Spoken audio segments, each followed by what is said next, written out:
Hey guys, tonight we begin a quiet, unsettling journey into one of the darkest chapters of medieval life. The years when the Black Death drifted across fields and villages like a slow, invisible storm. And the strangest part is this: for all the fear, for all the stories of mass death and collapsing towns, many peasants somehow survived, not through knowledge, not through medicine, but through routines so ordinary and fragile that they became their only shield. There is something eerie about the calm before the plague arrives. Warm air drifting over fields, the soft clatter of wooden mills, smoke curling upward from hearths, and beneath all these gentle sounds, an invisible threat already moving closer, carried quietly along trade roads and river paths. The contradiction feels almost impossible: a peaceful world, and death just beyond the tree line. The air of these villages is thick with the scent of damp earth, wool, smoke, and livestock, and yet most of us, dropped into this world for even an hour, wouldn't last long. Little food, cramped huts, no clean water, no knowledge of disease, and fear that tightens the breath. Life here is held together by routine. And routine is the first thing the plague shatters. So, before you get comfortable, take a moment to like the video and subscribe, but only if you genuinely enjoy what I do here. And if you feel like it, comment your location and the local time. I always love seeing where everyone drifts off from. Now, dim the lights, maybe turn on a fan for that soft background hum, and let's ease into tonight's journey together. As dusk settles over a small medieval village, the quiet of ordinary life begins to ripple, ever so slightly, with the first distant whispers of something coming. Dawn creeps slowly across the fields, touching the thatched roofs of a small medieval village with the faintest wash of pale gold. The air is cool, carrying the smell of damp earth and wood smoke from hearths that never truly go out. Fog sits low over the fields in thin, curling ribbons, rising gently as the sun lifts itself above the distant ridge. In this soft, muted light, the world feels quiet, steady, and untouched, as though nothing beyond the village's hedges could possibly matter. A rooster calls from somewhere behind the barns, its voice cracking through the morning air like a sleepy announcement, rather than a command. A handful of cows shift in their pens, hooves pressing into straw. Sheep bleat softly from the far edge of the pasture. The village begins to stir with the slow rhythm of a place where every day looks much like the one before it. The peasants step out from their dark timber huts with cautious, blinking eyes. Their woolen tunics hold the faint scent of smoke from shared hearths. Cloth wraps around their heads to hold back the morning chill. The ground beneath their feet is cool and firm, damp from night dew that darkens the dirt paths between their clustered homes. A worker stretches his back, murmuring that dawn seems heavier than usual. Another rubs warmth into his hands and replies softly that dawn always feels heavy when chores wait. Their quiet exchange drifts into the fog like a tired breath. Life here depends on familiar patterns. Before the sun fully rises, men check fences for gaps left by restless animals. Women rake the ash bed beneath the hearth, coaxing embers back into flame for the day's bread. Children fetch water from the well, wooden buckets knocking softly against its stone rim. The smell of yeast hangs faintly in the air as dough begins its long, slow rise. Chickens wander freely, scratching at the dirt for stray grains from last night's meal. A widely accepted historical truth anchors this calm scene. Before the Black Death arrived, daily life for peasants was a steady cycle of work, hunger, hope for good harvests, and survival by routine alone. Most people never traveled beyond a few miles from their birthplace. News from the outside world arrived rarely, carried by wandering merchants or gossip from distant market towns. The village felt self-contained, as though the world ended just beyond the tree line. Yet even here, in this quiet place, small hints of unease drift beneath the surface. A trader passing through the region in recent weeks mentioned strange sickness along the coast, fever, swellings, sudden deaths. His words were spoken with a nervous laugh, swallowed quickly by talk of grain prices. But whispers do not vanish. They settle into the corners of memory like dust. On this morning, the villagers do not speak of plague. They speak only of weather, of tools needing repair, of the early buds on fruit trees. A farmer crouches to tighten the rope on his gate and mutters that the sky feels too still. His neighbor, hulling a sack of barley, replies that the sky feels still because it is tired of listening to them. Their soft jokes land gently, cushioned by the quiet. The fog thins as the sun climbs higher. A group heads toward the fields, walking in slow, practiced steps. Their tools, wooden plows, iron-tipped spades, sickles worn thin from use, rest over their shoulders. Dew clings to their boots. The earth smells rich, the kind that promises crops if the season remains kind. A flock of birds circles low, searching for insects disturbed by the movement. At the edge of the field, they pause. The soil here has been turned so many times it carries the memory of years. Good harvests, failed harvests, storms that flattened grain, summers that burned it to dust. One man kneels and presses his fingers into the soil, feeling its moisture. He murmurs that it is softer than usual. Another leans on his spade and replies that the soil must enjoy a rest during the night. Their shared smile is faint but warm. Across the village, the mill begins its slow turning. The wooden wheel creaks in long, soft groans as water pushes through its paddles. Grains of barley and wheat are ground into coarse flour, dust rising in pale clouds that settle on the miller's hair and clothes. The scent of crushed grain floats out into the morning breeze, mingling with the smells of damp timber and animal hay. Nearby, a flock of geese wanders along the path, honking with sleepy indignation as a child shuffles past them carrying a heavy bucket of well water. The boy mutters that the geese guard the path as though they own it. A woman tending to her small herb garden replies that perhaps the geese believe they do. Their gentle banter slips into the rustling leaves. Inside one of the huts, light filters softly through gaps in the wooden walls. A woman kneads dough in a broad wooden bowl, her hands moving in slow, steady motions. The dough presses warmly beneath her palms. Flour dust drifts up in thin clouds, catching the morning light. A lesser-known detail reflects itself here. Bread was the core of every peasant's diet, sometimes making up nearly 3/4 of their calories in a year. Life revolved around grain more than anything else. Outside, animals call softly. A donkey brays as if offended by the morning chill. A man leading it to the pasture pats its side and mutters that the donkey complains more than any person in the village. Another man, carrying a basket of feed, remarks that the donkey has a right to complain. It works harder than most of them. Their weary humor blends with the distant clatter of buckets. The church bell rings once, a hollow, echoing sound that spreads through the village like a slow ripple. Its tone carries reminders of prayers, rituals, confessions, and the fragile hope people place in divine protection. Villagers cross themselves out of habit rather than urgency.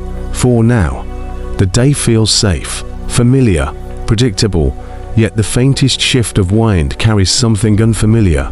A smell not of earth or livestock, but of distant smoke, faint and unfamiliar. A strange bird call echoes from the forest edge. The trader's rumor presses gently into memory.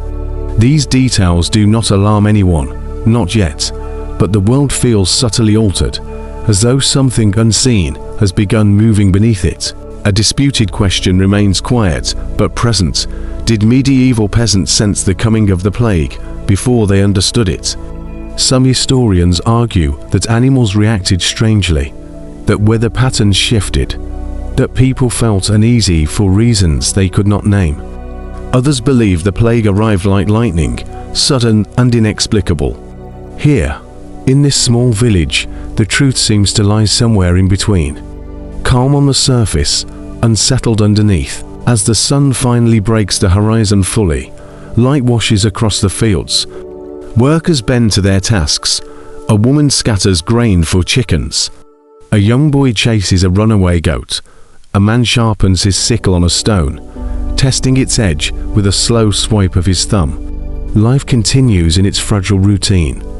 No one knows that by the next season, everything will be different. No one imagines that the fog rising from these fields will someday be mixed with the smoke of hastily lit fires meant to ward off a sickness they cannot see. For now, the village breathes calmly under the morning sky, unaware that the greatest threat it will ever face is already crossing distant hills, carried in silence, traveling closer with each passing day. The sun rises a little higher now, warming the low fog until it begins to thin and curl away into the quiet morning air. A soft breeze drifts across the hedgerows, carrying the smell of damp straw, crushed grass, and faint wood smoke from hearths just beginning their daily work. The village seems peaceful, almost impossibly so, the kind of peace that exists only when people know nothing of what approaches them. Along the narrow road that winds past the fields, a figure appears in the distance. At first he looks like any traveler, a man wrapped in a wool cloak, a small bundle tied to his back, boots darkened by long whirls. But as he draws closer, subtle details catch the eye. His pace is uneven, his shoulders carry a restless tension, and every few steps, he glances behind him though expecting something to emerge from the quiet countryside. Villagers notice him only when he reaches the outskirts of the field. A pair of workers repairing a fence lift their heads. One rests his foot on a wooden post, muttering that travelers rarely come this early in the day. His companion wipes sweat from his brow and replies softly that perhaps the man has news, though news in these times rarely arrives gently. Their voices blend with the rustle of wind passing through the dry reeds. The traveler stops near a patch of worn earth and leans heavily on a staff. He breathes in slow, uneven pulls, the way someone speaks too often on the road and too rarely in sleep. A group of villagers approach cautiously, though not fearfully. Strangers are uncommon, but not alarming. One woman greets him with a polite nod and offers a cup of water. He accepts, his hands trembling slightly. He drinks, he exhales, and then, with the weary tone of someone trying not to sound dramatic, he shares what he has heard. A sickness has reached the coastal towns, a strange, sudden illness. Fever, vomiting, swellings the size of eggs rising in the armpits and groin. People collapsing in hours, not days. The villagers listen quietly, their faces steady, but still. In this world, suffering is familiar, fever is familiar. Wounds, infections, childbirth, famine, all familiar. But the traveler's voice holds something different. Something that does not belong to the routine misfortunes that peasant life already knows too well. One man crosses his arms and murmurs that travelers exaggerate. Merchants love frightening stories. Another suggests gently that perhaps this illness is no worse than last winter's cough that swept through the village. Their quiet reassurances settle lightly into the air, but they do not erase the look in the traveler's eyes, a look caught somewhere between fear and exhaustion. A widely accepted historical detail settles into this scene. Long before the plague physically reached a village, rumors did. Tales of distant sickness moved faster than the disease itself, carried by traders, pilgrims, and peasants searching for work. Villages lived in an uneasy half-knowledge, too little to protect themselves, too much to ignore. The women gathering herbs near the well hear fragments of the traveler's words, their hands still over mint and fever-few. One whispers that perhaps it is God's punishment upon the rich towns. Another replies that God rarely punishes only the rich. Their soft exchange fades into the quiet clink of buckets at the well. By midday, the traveler departs again, heading toward the next settlement. He leaves behind the faint scent of sweat, travel dust, and unease. The villagers return to their tasks, though more slowly now. A man repairing a plough moves with distracted motions. A woman kneading dough pauses more often than usual, staring at nothing in particular. Even the children, normally loud and restless, sense something unsettled in the adult silence. Rumors ripple through the village like a chill under the door. They twist and change with each retelling. The illness becomes a curse, then a punishment, then a demon breath carried on the wind. A lesser-known detail swells quietly here. Medieval communities often layered superstition over fear. Some believe evil spirits lurked near roads. Others blamed bad air drifting from marshes. Others looked for omens in the behavior of livestock. That afternoon, villagers noticed that the chickens seem restless. They move in agitated circles, scattering straw. A child points at them, claiming the birds are warning the village. A woman hushes him, but glances uneasily at the flock. Another person insists the donkey brayed strangely that morning. The miller swears the grinding stones groaned in an unnatural way, yet beneath these whispers sits a deeper truth. No one wants to imagine what the traveler described could ever reach their quiet world. The mind protects itself with disbelief. A group of men gather near the edge of the fields, debating softly. One argues that the sickness will not travel this far inland. Another insists that traders often exaggerate to impress villagers. A third man, older than the rest, rubs his beard thoughtfully and murmurs that the sickness would need to cross mountains, roads, forests, too far for a mere fever to travel. A disputed question hums quietly here, one that historians still discuss. Did rural peasants and small villages realize how fast the plague traveled? Some believe they understood quickly and panicked early. Others argue they dismissed the danger until the first deaths arrived. Here, the villagers occupy a fragile middle ground, uneasy but uncertain. By late afternoon, the wind shifts. Clouds gather near the horizon, casting a dull silver light across the thatched roofs. Women pull cloaks tighter around their shoulders. Men hurry to secure animals inside their pens before nightfall. The air feels heavier, as though carrying something unsaid. Inside the smithy, the blacksmith lowers his hammer and mutters that the weather feels wrong, too still, too thick. His apprentice wipes sweat from his palms and suggests that storms often carry strange moods. Their quiet voices are swallowed by the fading clang of iron cooling on stone. As evening approaches, the church bell rings again, a single hollow tone. Not for prayer, but as a reminder of curfew. Villagers retreat into their homes. The travelers' warnings settle in the corners of their huts, like dust, impossible to brush away. Fires crackle, bread rises in clay ovens. Children whisper to one another, repeating parts of the rumor with dramatic flair. Parents hush them with tired voices, though their own thoughts circle the same fears. Outside, the wind moves through the hedges, carrying faint distant smells, smoke, damp earth, perhaps even the breath of faraway towns already suffering. The fields lie quiet beneath the rising moon. The thatched roofs glow faintly in the silver light. One man stepping outside to close his shutters pauses, listening to the wind. He murmurs that the air feels different tonight, as though watching the village. His wife calls him back inside, reminding him the still will get cold. He lingers for one more moment, staring into the dark. Somewhere far beyond the hills, the plague is already moving. Not tomorrow, not next season. It is already on its way. The traveler's warning remains, soft as smoke, heavy as dread, settling into the quiet of the night as the village drifts into uncertain sleep. Morning arrives with a muted, uneasy light, as though the sun hesitates before rising fully over the village. The sky carries a pale grey tint that softens the edges of the fields and settles quietly over the thatched roofs.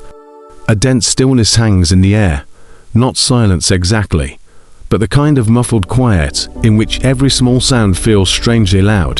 The cluck of a single hen, the creak of a cart axle, the dull thud of a wooden door closing, all of it feels sharper, as if the world is listening too closely.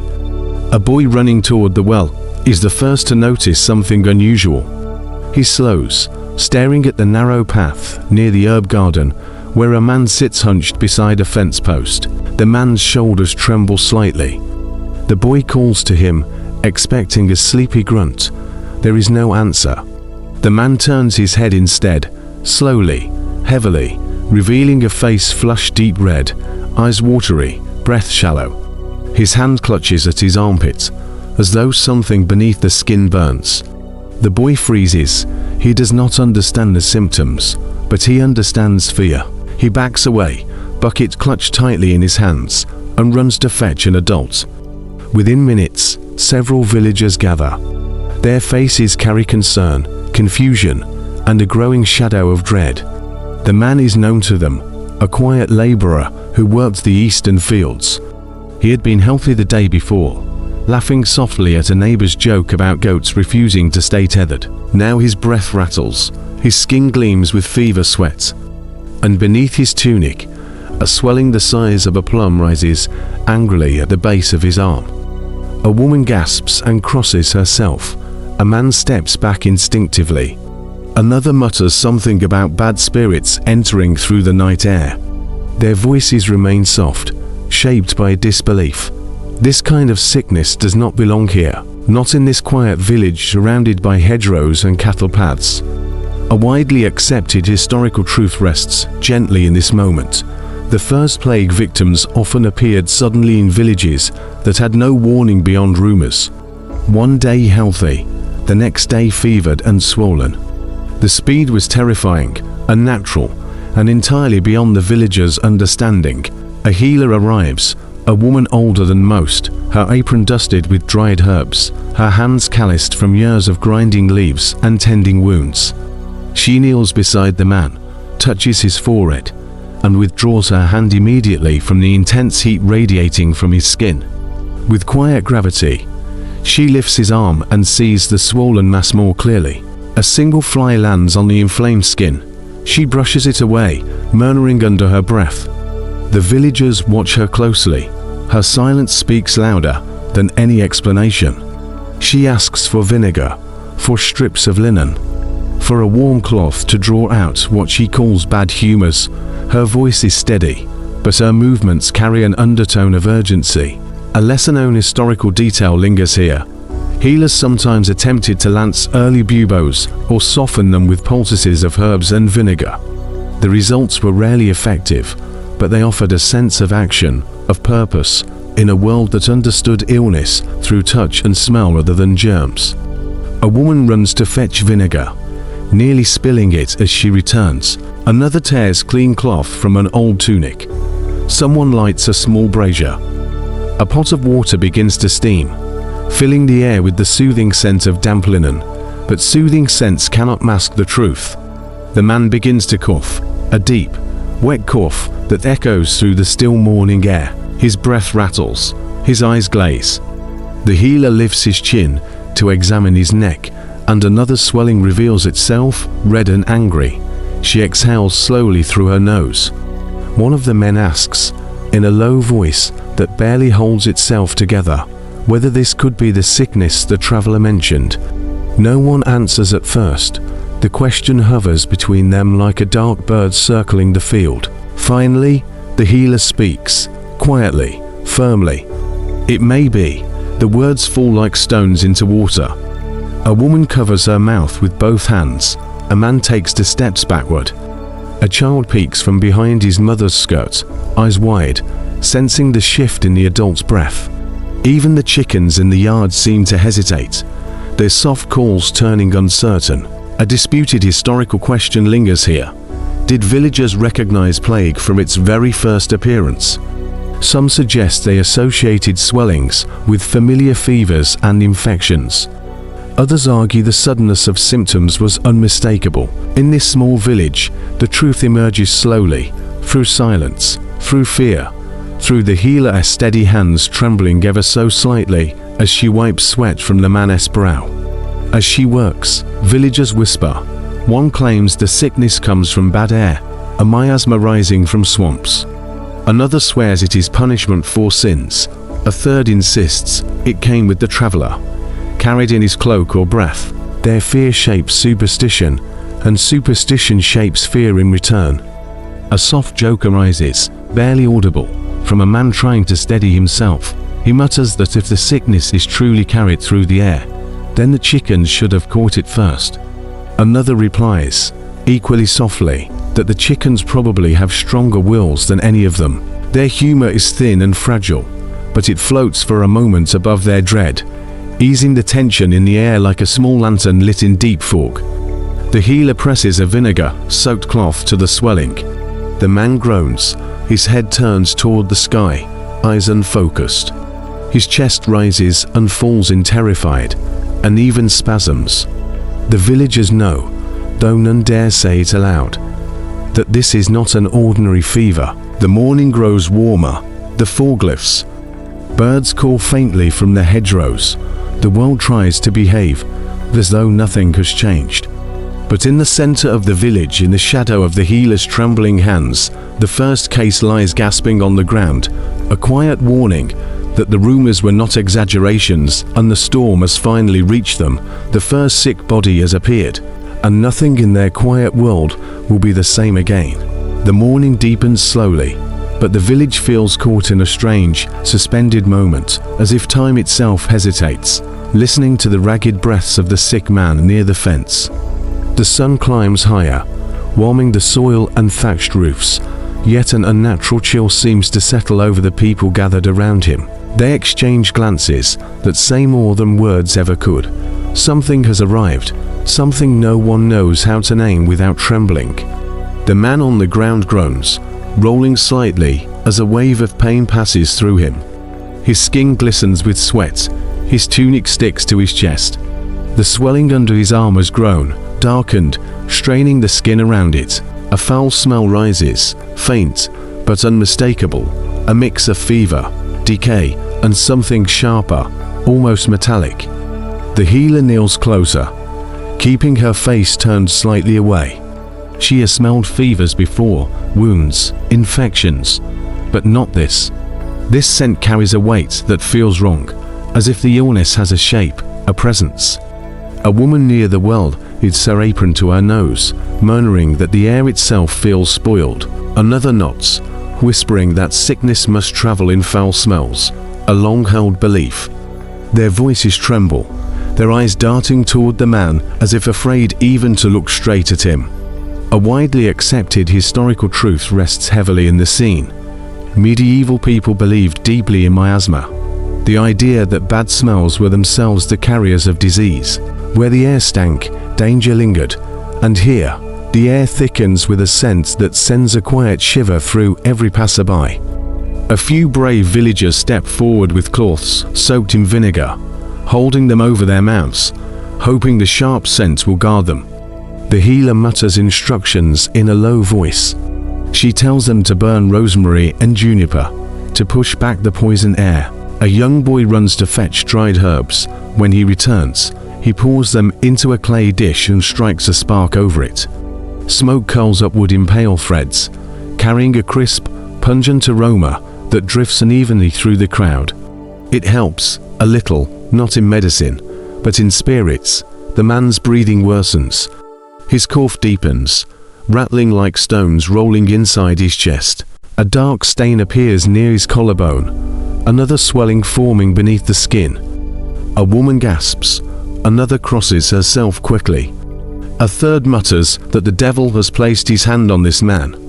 Fear begins to move through the crowd like wind through dry grass. A quiet joke tries to rise. A man near the herb garden mutters that the plague, if it travels by smell, should avoid the smithy altogether, given how it stinks on any normal day. Another man huffs softly, replying that the smithy might be the safest place in the region. Their humor is thin and brittle, but it floats for a heartbeat, easing a fraction of the tension, but only a fraction. The healer wipes her hands with trembling fingers. She calls for warm cloths, vinegar, anything to ease the man's pain, though she knows none of it will cure him. She tries to speak calmly, but her voice falters once. A lesser-known detail hums quietly in her gestures. Many village healers were knowledgeable in herbs, poultices, and the treatment of ordinary illnesses, yet the plague overwhelmed them completely. Their tools, their instincts, their wisdom were all insufficient. The man's wife arrives, breathless from running across the field. She falls to her knees, clutching his hand, whispering his name over and over. Her hair escapes its linen wrap and falls across her face as she leans forward. She asks the healer what she can do, her voice trembling. The healer does not answer immediately. She looks at the swelling, at the man's shallow breaths, at the darkened spots forming under his skin. There is nothing to do, but she cannot say it aloud, not yet. The villagers watch, torn between compassion and fear. Someone to approach, to comfort the wife, to offer prayer. Others step backward, clutching their cloaks tighter. Fear spreads faster than infection ever could. One elderly man mutters that they should close the village gate. Another insists that the sickness might leave as quickly as it came. Their voices form a soft, anxious murmur that drifts across the yard like rising smoke. A disputed historical question echoes faintly in their uncertainty. Did medieval villages respond with order, panic, or denial? Some records describe immediate quarantines, others depict weeks of confusion, and many accounts simply vanish, leaving only silence. Here, the village lingers in confusion, not yet panic, but close. The first bell rings from the small church, a hollow, somber tone marking the hour. But today, the sound feels heavier, as if it reverberates not only in air, but in bone. A flock of birds startles from the hedgerow at the sound, lifting into the sky in a frantic swirl of wings. A few villagers glance upward, whispering that frightened birds are a bad sign. Superstition grows quietly in the spaces fear leaves behind. By late morning, the man's breathing slows. His chest rises shallowly, then falls with difficulty. The healer presses a damp cloth to his forehead. His wife whispers prayers through clenched teeth. A few villagers retreat to their homes, unwilling to witness what they fear is coming. Others remain, not out of bravery, but because leaving feels worse. When the man exhales a long, trembling breath that does not return, a cold stillness settles over those gathered. His wife cries softly, her shoulders shaking. The healer lowers her head, resting her hand on the still form. No one speaks.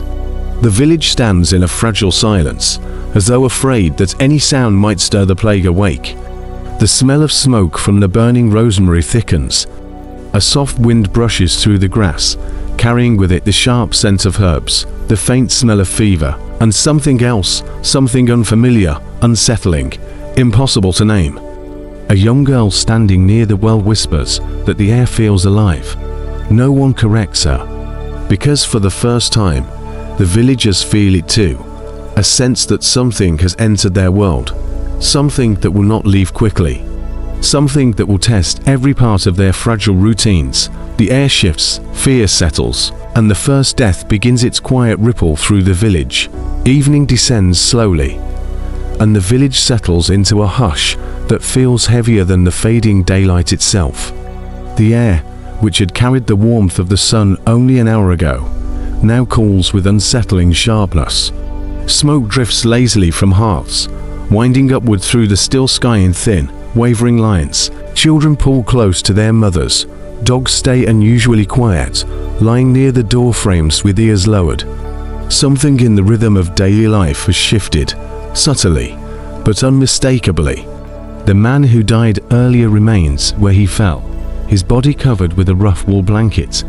No one has yet decided what must be done. Death is familiar to these villagers, from fever, from accidents, from hunger, but this death sits differently. Its suddenness, its violence, the smell around it, all linger in the air like a warning. Villagers stand at a distance, whispering in low, cautious voices, as though the body itself might hear them. A group of elders gather near the church, their silhouettes dark against the dimming light. They debate softly, unsure whether to send word to the next village or to seal their road. One of them argues that those who flee might spread the sickness if it truly travels with breath or touch. Another says fleeing is the only chance to escape a death that strikes without reason. Their voices are calm, but tighter stretched by worrying. A widely accepted historical truth hangs between their words. During the Black Death, some communities fled in panic, while others sealed themselves behind makeshift barriers. Both choices carried danger, both sprang from fear. The elders eventually break apart, their decisions postponed by uncertainty. Waiting feels safer than acting. Meanwhile, families shut their doors early, latches fall into place. Curtains are drawn over small, square windows. A few households sprinkle salt across thresholds, a quiet superstition meant to keep evil spirits outside. A mother whispers a prayer over her sleeping child. A man checks the shutter 3 times, muttering that the night air carries strange moods. His wife nods, though she does not believe the words. She believes something worse may be moving in the air. The healer remains near the covered body, her face pale in the firelight of the herb brazier. She burns rosemary, sage, and juniper, their scents mixing into a sharp, medicinal cloud. She breathes through a cloth soaked in vinegar, though even she knows it offers protection only in comfort, not in reality. A lesser-known detail murmurs quietly here. Medieval healers used smoke, not only for purification, but also because it masked the smell of sickness, a psychological shield against fear. A few villagers approach her, asking cautious questions. Should they remain inside? Should they avoid wells? Should they burn their clothes? Should they pray? The healer answers in quiet, steady tones. Keep windows closed tonight. Keep fires lit. Do not touch the body. Her voice wavers only once when she adds, do not gather too closely. A man frowns and murmurs that villagers have always gathered in times of fear. His companion replies, soft and trembling, that perhaps fear itself must be kept at distance tonight. Their fragile humor floats between them before fading into the heavy dusk. Farther down the lane, a group of women begin to murmur prayers in front of the church door. Their voices rise and fall in slow, trembling waves. The candle they hold flickers, bending with the faint breeze. One whispers that the sickness comes from God's anger. Another insists it comes from demons traveling in the dark. Their beliefs collide and knot themselves into a single shared terror. Inside nearby huts, families huddle together. The scent of wood smoke fills the small spaces, mixing with the earthy smell of livestock kept indoors for warmth. A child asks why the man died so quickly. A mother answers softly that sometimes illness moves faster than footsteps. The child does not understand, but he hears the wavering in her voice and rests his head on her lap. A disputed historical question lingers gently around these moments. How much did peasants understand about contagion? Some evidence suggests they knew proximity caused danger. Others indicate they attributed everything to divine will, not physical cause. In this village, both beliefs intertwine: fear of air, fear of punishment, fear of spirits. As night deepens, the elders finally approach the body. They stand at a respectful distance, their faces shadowed by the brazier's fire. One mutters that the body must be buried quickly, before dark fully settles. Another insists they wait until morning, when there is light to see by. The third elder, the oldest, whispers that burial should not be done in haste and that the ground is not yet ready. Their indecision hangs in the air like a heavy cloth. Wine stirs again, carrying with it the faint scent of something sharp, not herbs, not smoke, something darker. A young man shifts uneasily and murmurs that the night feels crowded, as though unseen eyes watch from the hedgerows. Another replies that fear shapes shadows into monsters. Their exchange tries to lighten the air, but fear presses too heavily to be lifted fully. The healer rises slowly, her back stiff from crouching. She studies the body's shape beneath the blanket with exhausted eyes. She knows, perhaps more than the others, that this is only the beginning. A single death in the morning often becomes 3 by the next sunrise.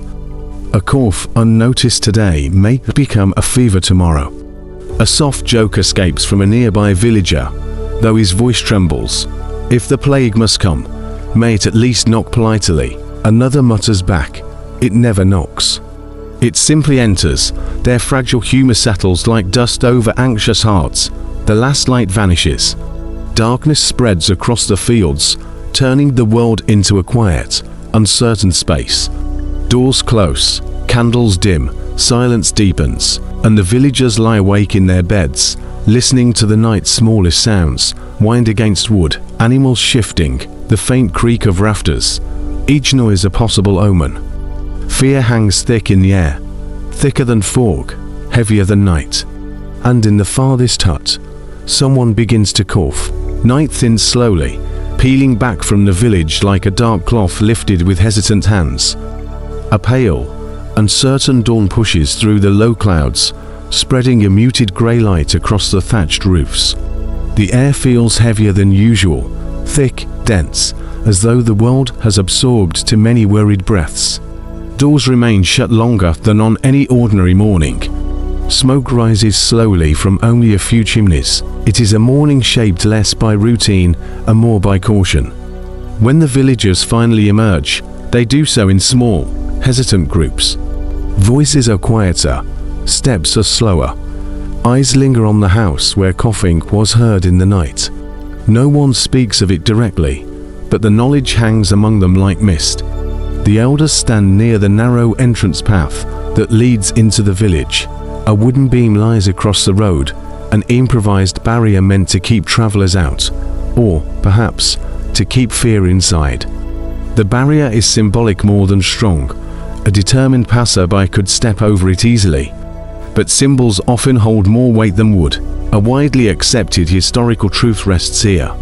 Many medieval villages attempted to seal themselves, using wooden beams, ropes, even thorn barriers, believing isolation might stop the plague's breath from crossing the threshold. One elder murmurs that the barrier feels foolish. Another replies softly that it feels necessary.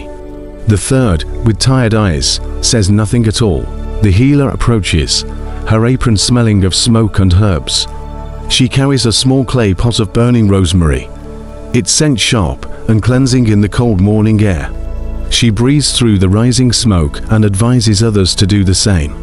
Some obey, others pretend not to hear her. Fear twists obedience into stubbornness. Nearby, a woman stands at the door of her hut, wringing her hands. Inside, the faint sound of coughing continues, soft, uneven, unworrying. She steps out only far enough to call for the healer. Her voice cracks. The healer nods and follows her inside, pausing to dip her cloth in vinegar before crossing the threshold. Inside the dim hut, the air is warm and stale. A child lies on a straw mat, cheeks flushed, hair damp with sweat. The boy breathes shallowly, each breath catching slightly in his throat. His mother kneels beside him, pressing a trembling hand to his forehead. She whispers that he was well yesterday, running near the fields, laughing with friends. The healer listens with a quiet sadness etched into the lines of her face. A lesser-known detail hides inside the healer's actions. She removes the straw around the boy's head. Straw was believed to attract illness, and replaces it with a folded linen cloth. She sprinkles crushed mint leaves into a bowl of warm water, hoping the scent will soothe the child. Then she opens a small window to let in fresh air, muttering a prayer beneath her breath. Outside, villagers gather in clusters of 2 or 3, whispering. They speak in low tones, eyes darting toward the house where the boy lies. One man insists the illness comes from spirits angered by the changing seasons. Another claims the sickness is carried by the wind, and that everyone should burn juniper branches. A third mutters that rats spreading through grain stores must be to blame. A surprisingly perceptive idea, though still a guess. Their words drift on the cold breeze, mixing superstition with desperation. A soft joke emerges, weak but sincere. A man mutters that if rats are the cause, then the miller should be the first to fall. The miller, passing by at that exact moment, snorts and replies that if death had been stalking him 4 years, it surely would have caught him by now. Their tired humor ripples gently through those standing nearby, easing anxiety for just a breath or two. But fear quickly returns. The elders decide that no one should leave the village until the coughing stops. They speak of sealing the well, of guarding the fields, of burning herbs at every doorway. Their ideas are scattered, tangled, contradicting one another. Fear does not think clearly. It clutches at anything that promises control. A disputed historical question lingers here. Did isolation help medieval villages? Some records suggest it slowed spread. Others show it changed nothing. Here, the villagers cling to the idea because it is anything they can do. The healer exits the hut, closing the wooden door gently behind her. The mother inside begins to sob quietly. The villagers stare at the healer, waiting for her words. She shakes her head once, almost imperceptibly, but enough. The crowd exhales as if struck. "We must burn more juniper," someone says. "Everyone must stay indoors," another insists. "We should pray," whispers a third. "We should flee," mutters someone else under their breath. The air thickens with conflicting urges to hide, to act, to deny, to run. Across the lane, a man hurriedly ties cloth around his face, muttering that he won't breathe in the village's bad air. His neighbor laughs weakly, saying the cloth won't save him if death is already inside their doors. The man replies that the cloth is not for death, but for courage. The joke lands awkwardly, yet not without a small, tired smile. Smoke begins rising from the healer's brazier again, carrying the scent of juniper, rosemary, and dried lavender. The wind shifts, and the smell spreads, curling around the village like a protective veil. It makes eyes water slightly, but villagers do not complain. Choking on herbs feels safer than breathing the raw air. Children, normally restless, stay close to their parents. Dogs whine softly. Even the geese are bold, territorial creatures, keep to their pen, unusually quiet. By midday, a second villager begins coughing. A third complains of sudden chills. A fourth feels a swelling under his arm, tender and growing. Word spreads through the lanes in soft, frightened whispers. People cross themselves, some stay indoors. Some walk aimlessly, too restless to sit with fear. The atmosphere thickens, not with smoke alone, but with a quiet, growing panic that moves like a shadow across every face. As the sun begins to sink, dimming the village into dusk, one thing becomes painfully, undeniably clear. The sickness is no longer a rumor. It is no longer a single death. It has entered the village fully, and it has no intention of leaving quickly. Dusk settles over the village with a quiet, heavy finality, spreading itself across the fields in long, muted shadows. The light dims gently, turning the cottages into dark silhouettes against a pale sky still holding the last traces of daylight.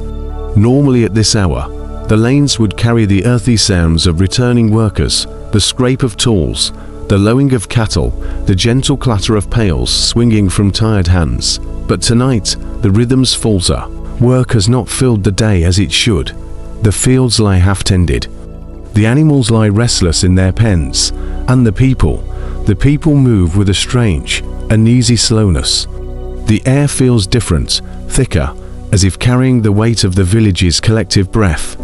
Near the center of the village, a man stands beside an idle plow, his hands resting on the wooden beam. The soil he should have churned today remains untouched, flattened into smooth, dark stretches by the night dew. He mutters that the earth seems to be waiting for something.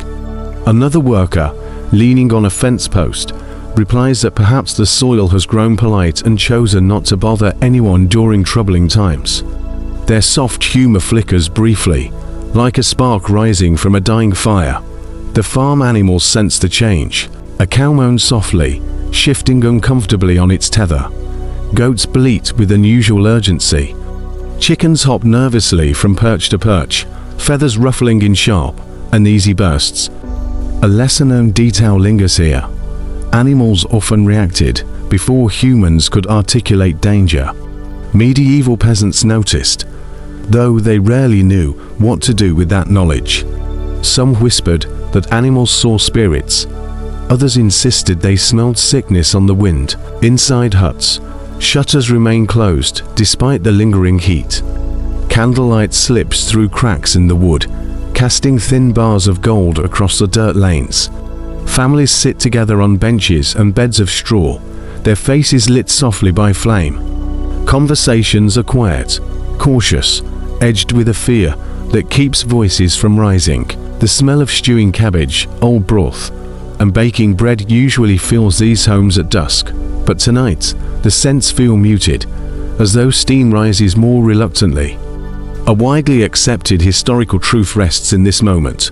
The routines of labor of fields, livestock, grinding grain, maintaining tools, began collapsing almost immediately wherever plague took root, not because people decided to stop working, but because sickness, fear, and exhaustion stole the structure from daily life. A day missed in the fields could be mended in normal times. Several days, a week, then hunger itself became another danger. Near the well, a woman struggles to hold a bucket. Her movements are slow, unfocused, her breath shallow. She dismisses help with a tired shake of her head, muttering that she simply didn't sleep well. But her neighbor watches her hand tremble, sees the sheen of sweat on her brow despite the cooling air, and feels a quiet dread bloom inside her chest. She steps back before she realizes she's doing so. It doesn't need to be said aloud. The routines are unraveling. A group of workers gather near the barn, tools at their feet. They argue softly about the cattle. Should the animals be left in the field overnight? Should someone bring water? But who? Who will approach the animals if sickness clings to the hands of the last man who tended them? The argument remains unresolved. Tools remain where they were dropped. The barn stands half open, creaking with each passing breeze. A disputed historical question drifts through this scene. Why did some villages collapse rapidly, while others limped along for weeks? Some scholars claim it depended on who fell ill first, a strong worker or a child. Others believe it depended on the village's internal cooperation. And others still argue that the plague spread was so chaotic that no pattern can truly be mapped. Here, in this small cluster of huts and fields, the collapse feels painfully intimate. The absence of one worker leaves a visible gap. The second absence deepens it. The third threatens the entire fragile rhythm. A man attempts to sharpen his scythe beside the barn, but his hands shake too much to hold the blade steady. He curses softly, then laughs weakly, saying his scythe seems to have taken offense at being touched. His companion gives a tired smile and mutters that the tools can sense fear better than men. The joke lands gently, warming the air for a moment before the cool dread returns. In one hut, grain spills from a torn sack. No one notices. In another, a pot boils over, hissing angrily against the firestone. No one rushes to correct it. A child cries from a bout of hunger. Though the family still has food, they simply forgot to cook in time. The mother presses the child close, whispering apologies into his hair, though she cannot remember when exactly the day slipped away from her. The mill, usually humming at this hour, is silent. The wheel stands still, dripping water in slow, rhythmic droplets. Flour beans remain half empty. The miller sits on a stool near the door, his face buried in his hands, exhausted from worrying other than labor. Someone approaches him to ask about grinding tomorrow's grain. He looks up with hollow eyes and whispers that he will try, but his voice lacks conviction. As the sky darkens, lanterns flicker along the lanes. Their soft light catches dust floating in the air, dust that seems heavier tonight, clinging to breath and skin. The villagers avoid gathering in crowds. They avoid touching. They avoid even standing too close.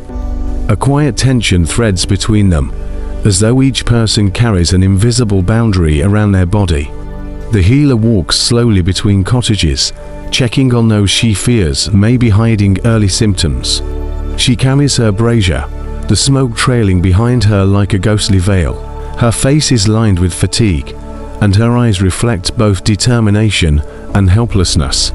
She pauses at one door, listening to a weak cough from within. Her shoulders sag. A woman steps from her hut to speak to the healer, offering a small loaf of bread wrapped in cloth.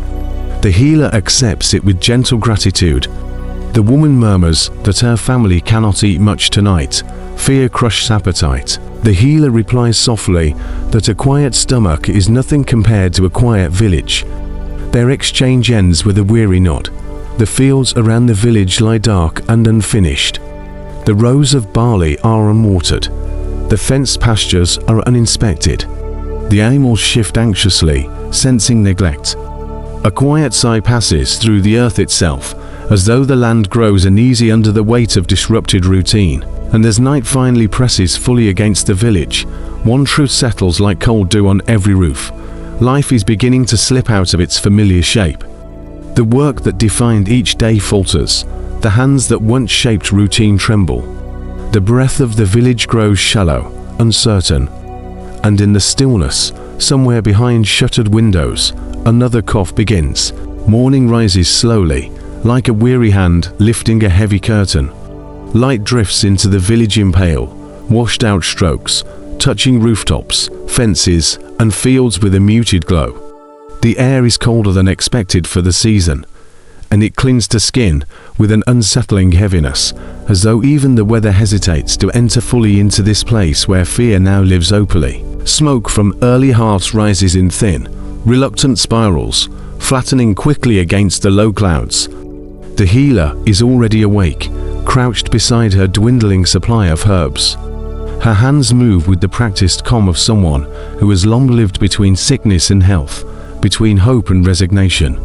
Today, though, her motions lack their usual steadiness.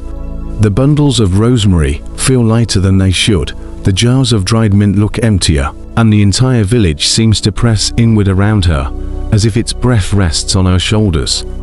A faint knock comes at her door. She opens it to find a young girl, cheeks pale under a mess of tangled hair. The girl holds a small clay bowl filled with wilted chamomile blossoms. "My mother said to give you these," she whispers, "in case you need them." The healer accepts them with a tired smile and brushes the girl's cheek gently, though she avoids touching her hands. The scent of chamomile lifts briefly, sweet and fragile, like a memory of quieter days. Across the village, people gather herbs in small, hurried clusters. Some collect garlic bulbs from cramped gardens, others clip sprigs of thyme or sage. A few cut branches of juniper, clutching them like charms. A widely accepted historical truth threads through these motions. In times of plague, peasants relied heavily on herbal remedies, not because they cured the illness, but because herbs offered a sense of protection in a world stripped of control. Smoke, vinegar, garlic, mint, each held meaning far beyond their practical use. Near the well, a woman crushed garlic with the butt of a wooden spoon, mixing it with vinegar in a shallow bowl. She dips a cloth in the mixture and presses it to her face. "It keeps the bad air away," she murmurs. Another woman imitating her adds with a trembling voice, "Or at least it keeps the neighbors away." Their soft joke flutters weakly, but offers a moment of shared breath. Even fear, it seems, must make room for humor to survive. A group of elders bring out bundles of herbs from the church's small stores, dried bay leaves, fennel, wormwood. They place them on a table outside the door, inviting villagers to take what they need. The church bell rings once, not for prayer, but as a signal for people to gather in careful, spaced clusters. The bell's voice echoes across the fields, long and low, settling like a sigh.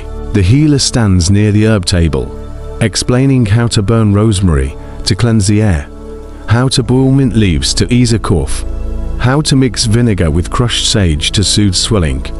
Her voice is quiet but steady, carrying a weight that villagers cling to. A lesser-known detail flickers through the scene. Some healers also used herb smoke to mark thresholds, believing the rising scent could form an invisible barrier against pestilence. The healer demonstrates this now, running a smoking branch along door frames, the scent spilling into the morning at a fragile shield. Children watch from a distance, clutching small amulets made of braided straw and dried lavender. One boy complains that the lavender smells odd. A girl beside him replies that odd smells are likely stronger warriors. Their mild argument drifts into the breeze as lightly as dust. Inside a dim cottage, a man with early symptoms sits hunched over a bowl of steaming water infused with thyme. His breathing is shallow, his skin flushed. His wife holds a burning sprig of rosemary near his face, waving the smoke gently around him.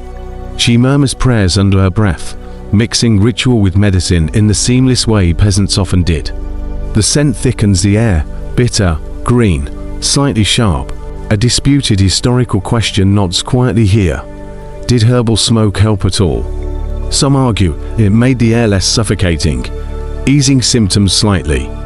Others insist it was purely symbolic, a comfort in ritual rather than relief in healing. In this village, the question hardly matters. Symbolic comfort is still comfort. Outside, villagers attempt to keep routines alive in small, shrunken ways. A woman tends a herb plot with trembling hands, stripping mint leaves with the urgency of someone gathering protection. A man rubs crushed sage along his sleeves, muttering that perhaps the herb will keep sickness from clinging to him.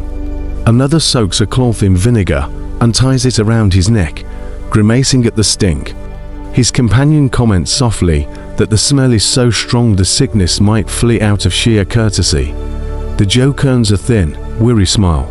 Behind the barns, a group of workers gather around a fire pit, throwing bundles of dried herbs into the flames. Smoke rises thick and fragrant, clinging to their clothes.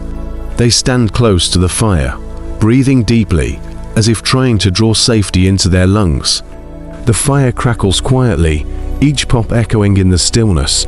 The scent of juniper mixes with burning straw, drifting through the village like a wandering spirit. The healer moves from house to house, carrying her brazier. She checks fevers, examines swellings, mixes poultices of mint and vinegar. Her hands tremble once when she lifts a cloth from a woman's neck. The swelling beneath it is large, red, and pulsing with heat. She masks her fear with gentle words, instructing the woman to stay inside, to keep her window open for fresh air, to rest. The woman nods, though she knows rest alone is no cure. The lanes fill with the soft sound of coughing, scattered, uneven, spreading like the first patter of distant rain. A dog whines at a doorway. A man retches behind his cottage. A woman leans against a fence, her breath shallow, her eyes unfocused. The village's fragile shell of herbal smoke cannot conceal the truth. Small rituals emerge everywhere. Garlic tied to door handles, mint hung in windows, lavender stuffed into pockets, burning herbs marking the hour. Vinegar bowls placed near beds are soft, quivering resilience takes shape. Not strong enough to stop the sickness, but enough to keep despair from swallowing the village whole.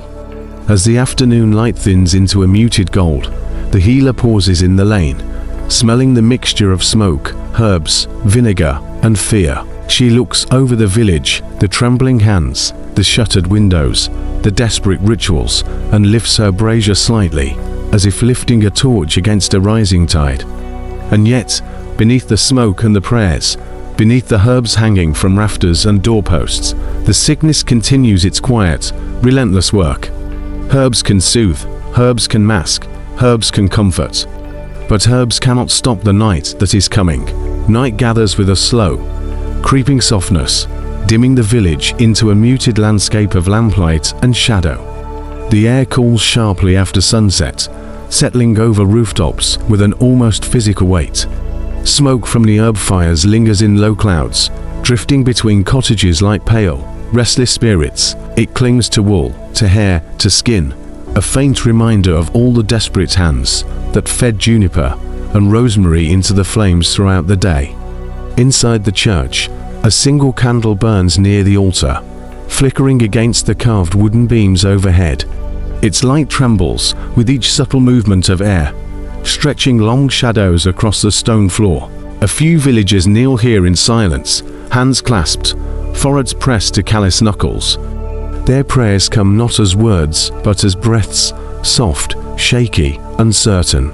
The quiet inside the church feels heavier tonight, as though the air itself listens too intently. Outside, the night hums with low sounds, a distant cough, the shifting of animals in their pens, the creak of a shutter pushed gently by the wind.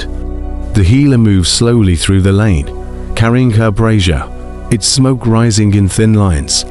The smell of juniper wraps around her like a cloak, masking the more troubling scents that drift faintly from the homes of the sick. A widely accepted historical detail emerges in this moment. During plague years, religious life intensified dramatically. People prayed more, lit more candles, rang bells at odd hours, and whispered charms they had forgotten since childhood. Faith, fear, superstition, all intertwined in a single, trembling rope that held them upright. Near the well, a group of villagers gather in a half-circle, careful not to stand too close to one another. A wooden bowl of blessed water sits on the ground between them, reflecting lantern light. The village elder dips his fingers into the water, making small motions in the air meant to ward off illness. His hand shakes slightly. A younger man imitates him, though he keeps glancing over his shoulder at the darkened windows of a house where someone recently fell sick. A woman murmurs that prayer is stronger than fear. Another answers that fear is louder than prayer. Their voices remain soft, shaped gently by dread. A soft, weary joke arises. A man mutters that if prayers alone could chase away the plague, the church bell would have screamed itself hoarse by now. Someone replies that the bell, at least, has good lungs. Their quiet laughter fades almost immediately, swallowed by dusk.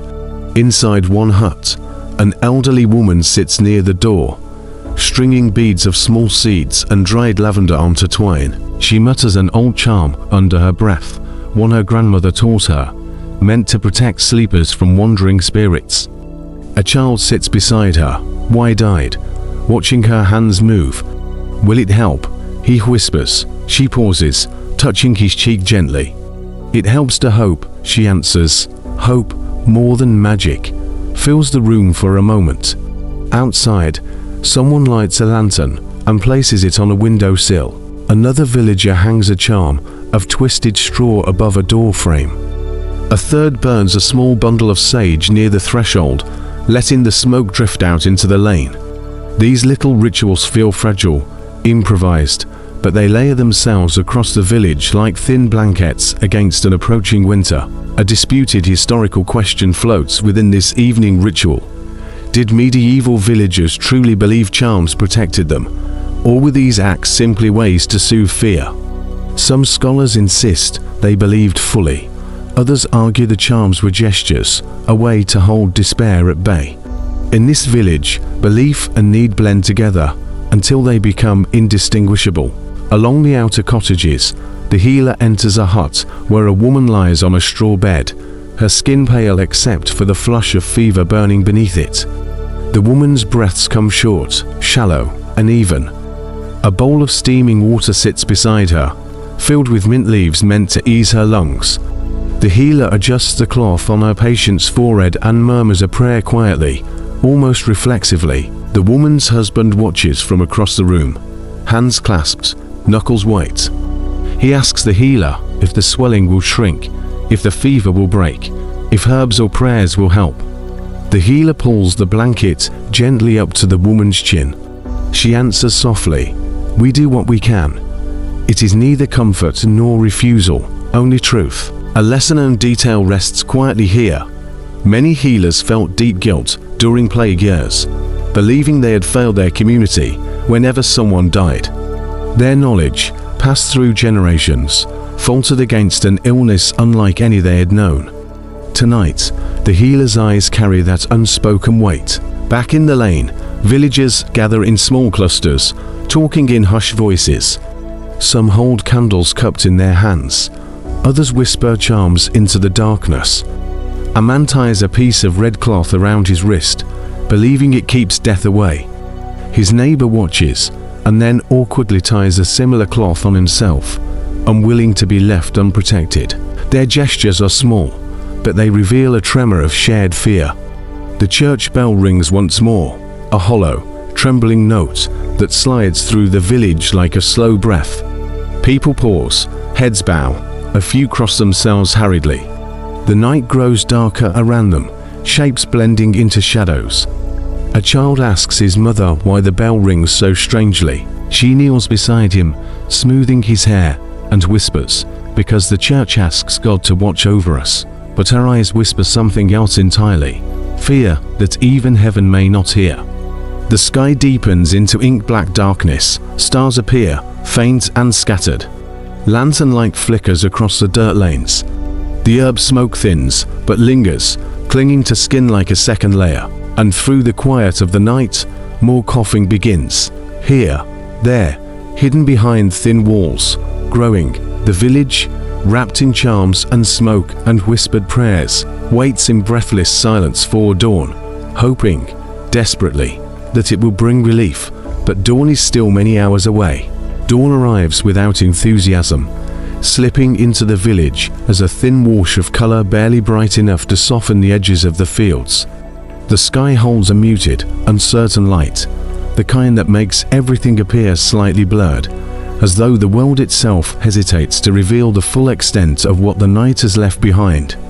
A cold breeze drifts across the thatched roofs, carrying with it the faint smell of smoke, wilted herbs, and something heavier, something that sinks low in the lungs like a quiet ache. Inside most cottages, shutters remain closed. The usual morning bustle, the grinding of grain, the slosh of buckets at the well, the calling of men readying for the fields, is absent. Silence folds over the village in long, unbroken stretches. It is the silence of empty beds, untended livestock, and rooms where breath has grown shallow. A woman steps outside, pulling her shawl tight around her shoulders. Her feet drag slightly, though the path beneath her is familiar. She glances at the sky, then toward the fields, then toward the well, all the familiar markers of morning, but her eyes linger on none of them. Hunger gnaws at her, but fear gnaws deeper. She moves slowly, as if waiting for something to call her back home, something she cannot name aloud. In the barns, animals stir restlessly. A cow moans, its voice low and strained. Chickens huddle instead of scattering. Even the stubborn goat, usually the first to demand attention, stands quietly near the fence, ears flattened. A widely accepted historical fact lives in this moment. During the plague, livestock often went underfed and unmilked, not because villagers did not care, but because labor collapsed so quickly. The sick could not work, the fearful dared not linger outdoors. Routine, the very thread that held their survival, began to unravel. Near the fields, a man kneels beside a row of barley. He presses his palm to the soil, feeling its cool, damp texture. He knows these rows should have been watered yesterday. He knows weeds creep in faster when no one tends them, but his hands only rest there, unmoving. He mutters that the earth feels too quiet, as though it misses the footsteps it expects each morning. Another villager, passing by with a limp, replies softly that the earth will have to wait, just like the rest of them. Their gentle joke trembles in the still air, too fragile to ease their whirring. The well becomes a focal point of hesitation. A line forms, but villagers stand widely spaced, each holding their own buckets, eyes lowered, breath held shallow. No one knows if the sickness can travel through shared air. No one knows if the water itself is safe. A young girl fills her bucket and whispers that the well sounds different today, the echo deeper, the splash harsher. Her mother presses a finger to her lips, not in reprimand, but because fear has stolen the space where reassurance should be. Across the lane, a man stumbles from his cottage, clutching his stomach. His face is pale, sweat shining along his brow despite the cold morning air. He bends over, retching into the dirt. His wife rushes to him, stopping short before touching him. She extends a cloth soaked in vinegar instead, a gesture that is both loving and terrified. A lesser-known detail curls inside her action. Vinegar cloths were believed to purify the air and ward off contagion, a ritual as much emotional as medicinal. The healer arrives, kneeling beside the man with a slow, careful movement. She asks him to lift his tunic so she can see his side. A dark bruise-like swelling has begun to form beneath his ribs, the skin pulled taut and hot. She exhales softly, her breath trembling. Another case, another life slipping toward fever. She closes her eyes for a moment before applying a cool poultice of mint and crushed garlic, hoping to soothe even a fraction of his suffering. Her hands shake only once. She hides it quickly. Back in the center of the village, hunger begins to settle a second illness. The grain stores, though not empty, go untouched. Flour lies unmilled, bread dough remains unshaped. A pot of porridge left on the hearth burns at the edges because no one remembered to stir it.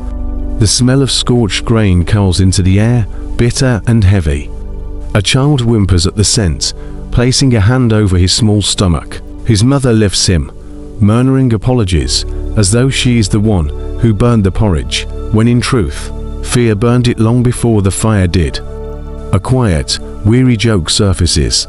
A man mutters that even the fire seems tired today, too exhausted to cook properly. Another replies that the fire has been listening to everyone cough and has lost its appetite as well. Their laughter flickers through the lane like candlelight before being swallowed by the growing dimness of the morning. A disputed historical question lingers over the half-empty fields. How many harvests were lost because of the plague?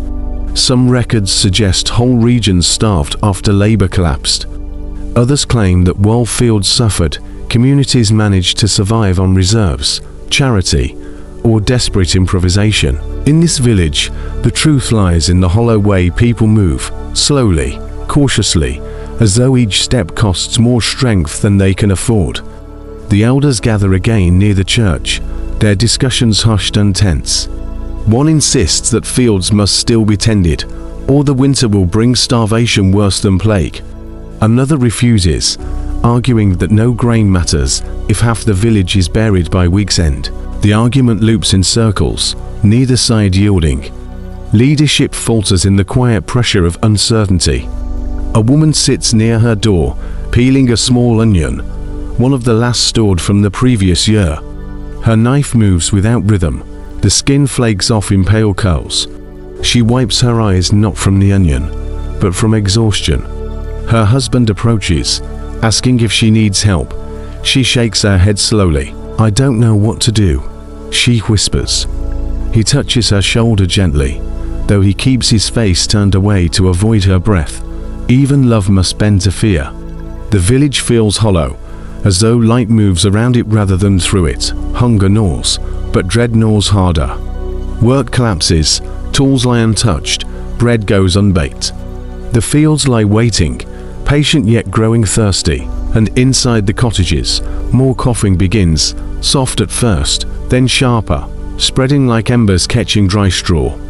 The daily rhythm that once defined survival now falters, unspooled thread by trembling thread.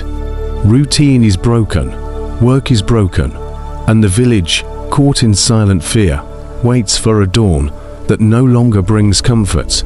The wind rises gently as evening falls, stirring dust along the narrow lanes and brushing cold fingers across shuttered windows. The light fades into a muted, smoky gold, and then into a deepening grey that settles heavily over the village.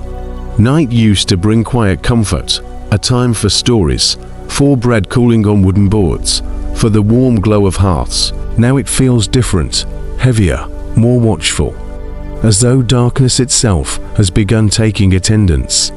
The body of the woman who died at midday lies near her cottage, covered with a wool blanket weighed down by stones at the corners.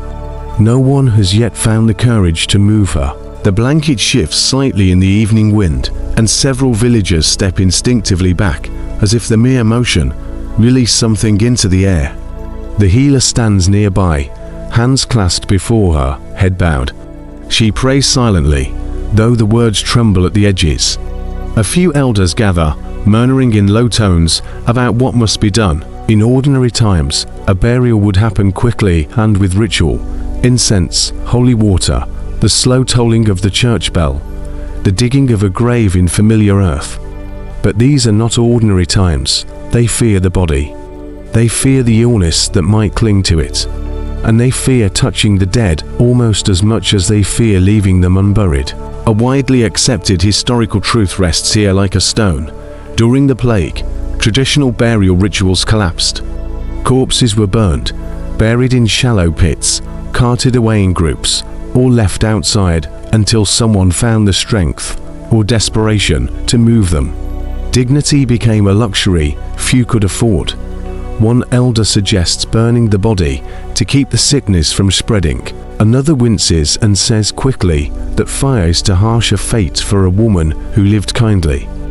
A third insists she must be buried at dawn, before the day grows warm. Their voices weigh heavily in the chill evening air, overlapping like slow-moving shadows.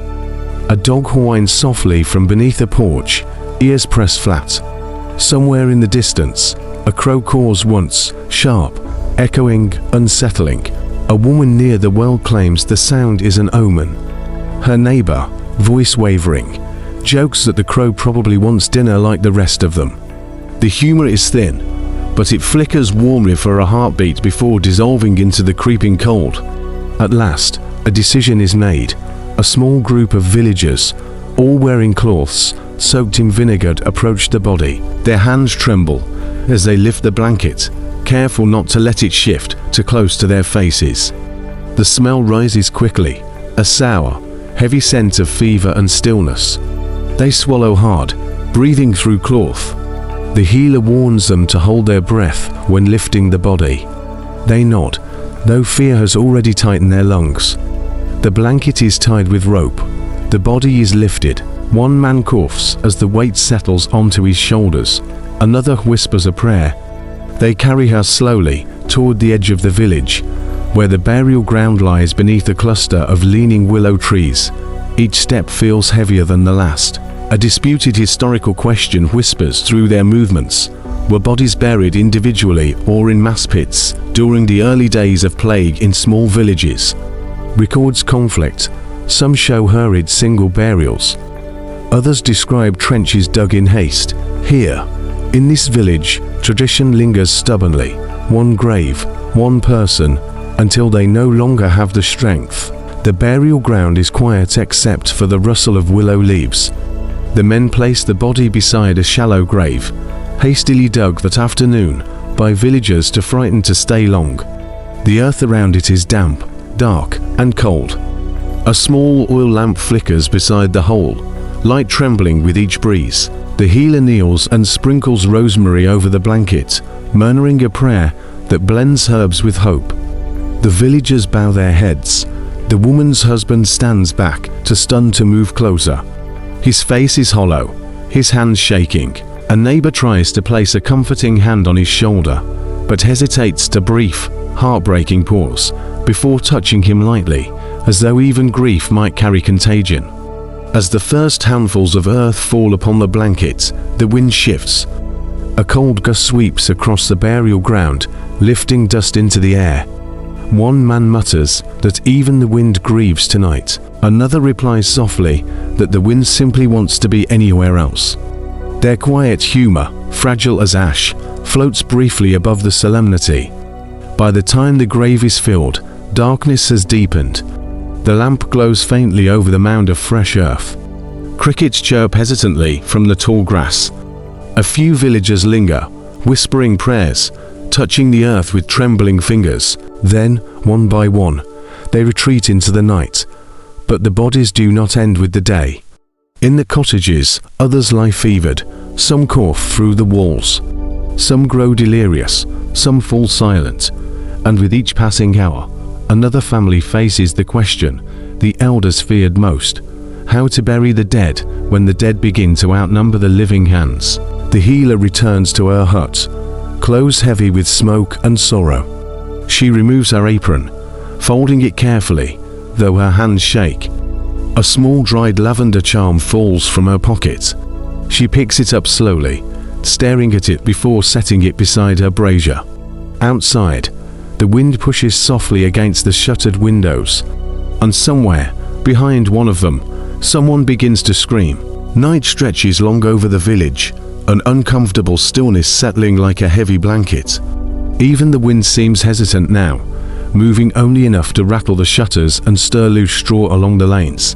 In many huts, lamps burn low, their dim flames flickering nervously against wooden walls. Families huddle close, whispering prayers into the dark, afraid of what the next breath may bring. Fear has become the village's constant companion, lingering in corners, clinging to rafters, pulling in silence.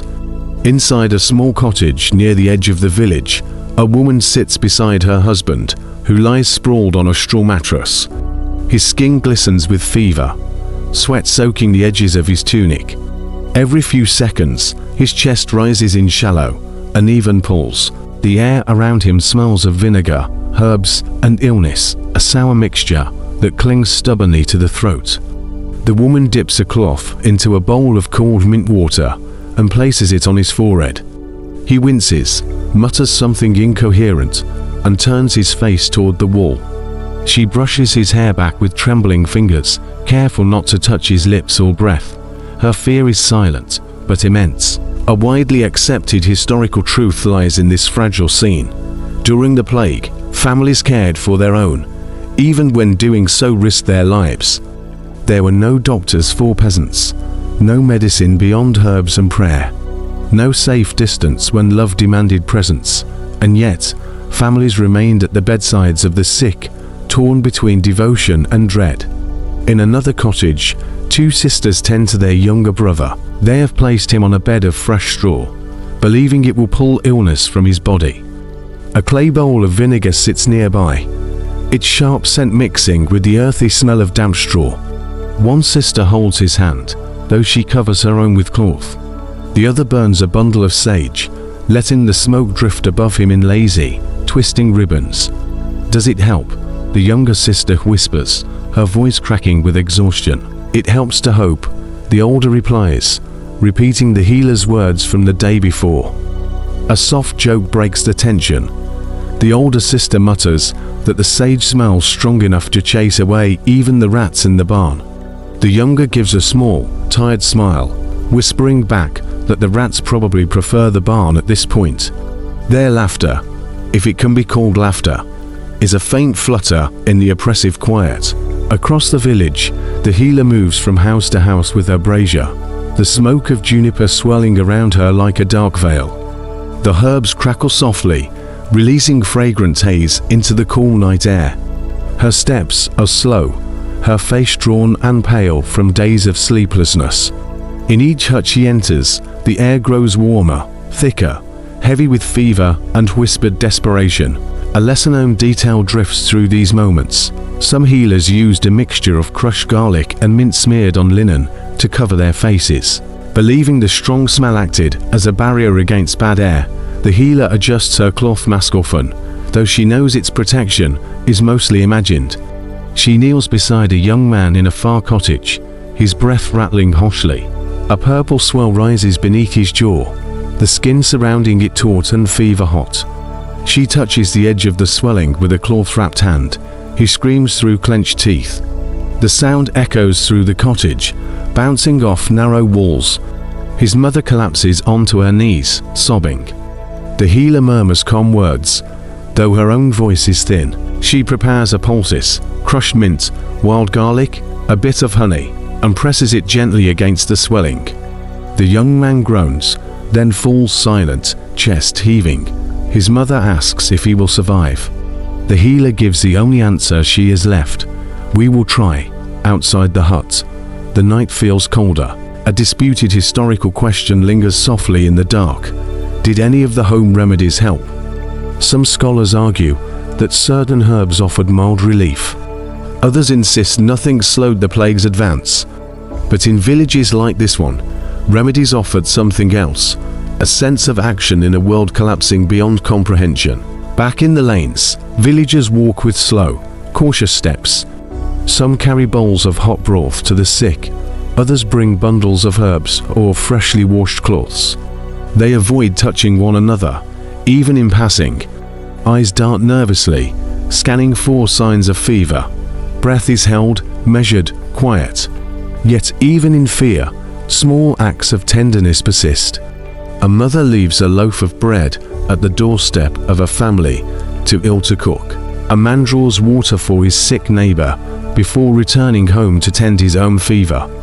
A child slips a small lavender charm under her grandmother's pillow. These gestures shimmer faintly in the darkness, fragile sparks of humanity in a night thick with dread. But not all huts hold hope. In a cottage near the church, a lone man lies on his side, coughing so violently the wooden frame of his bed rattles beneath him. No one stays inside with him, not because they don't care, but because fear has paralyzed the few who might. A bowl of broth sits untouched near the door, now cold. A candle burns low beside him, casting trembling shadows across his face. He clutches the blanket tightly, eyes wide with confusion. Every cough scrapes through the room like tearing cloth. Outside his window, a dog howls. The lanes grow emptier as night deepens. Lamps dim. Herb smoke thins into cool darkness. The village breathes in anxious rhythms, shallow, uneven, quickened by every cough, every cry. Somewhere near the center of the village, a woman screams suddenly, a sharp, fractured sound that rips through the night. Then silence, then sobbing. Neighbors stop, frozen, then turn away, unable to face more grief in the dark. By midnight, the healer returns to her hut, exhausted beyond measure. She sets down her brazier and sinks onto her stool.